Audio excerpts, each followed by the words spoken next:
So మన ఇండియాలో కూడా ఎంతోమంది క్యాన్సర్తో సఫర్ అవుతున్నారు. ప్రతి సంవత్సరం క్యాన్సర్ బర్డన్ అనేది పెరుగుతుంది ఇండియాలో కూడా. క్లియర్గా మనం చూస్తే క్యాన్సర్ను ఉద్దేశించి మన ఇండియా ఈ మధ్యకాలంలో టెక్నాలజీని ఉపయోగించి ఏదైనా ప్రయత్నాలు చేసిందా? ఓకే, ఒకటి ఎగ్జామ్లో రావచ్చు ఈసారి, car T cell therapy. So మన ఇండియాలో చూడండి, ఒక సంవత్సరం క్రిందట లింఫోమాస్, లుకేమియాస్ ఇలాంటి వాటిని టార్గెట్ చేస్తూ ఇండిజినస్ టెక్నాలజీస్తో కార్ టీ సెల్ థెరపీ అనేది డిజైన్ చేసింది. దాన్ని క్వశ్చన్ కిందకి అడగచ్చు.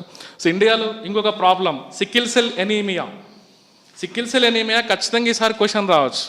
సో మనం చూడండి, ఒక మిషన్ లాస్ట్ ఇయర్ మధ్యప్రదేశ్లో స్వయానా మన ప్రైమ్ మినిస్టర్ గారు లాంచ్ చేసి ఉంటారు, national sickle cell anaemia elimination mission 2047 ఉద్దేశించి. అది 2030 ఉండదు టార్గెట్, 2047 ఉద్దేశించి. ఇలా స్పెసిఫిక్గా కొన్ని రకాల కమ్యూనికబుల్ డిసీజెస్ మన స్కీమ్స్తో మిషన్స్తో ఏదైనా రిలేట్ అవుతూ ఉంటే వాటిని మీరు ఫోకస్ చేయండి. మొత్తం బయాలజీ అంతా తీసుకొని వచ్చి ఇక్కడ చదవద్దు. సో హెల్త్ అనే టాపిక్ అంటున్నారు కదా అని సో బయాలజీ నుంచి హెల్త్ అండ్ డిసీజెస్ తీసుకొని వచ్చి ఇక్కడ చదివితే మనకు మార్కులు రావు.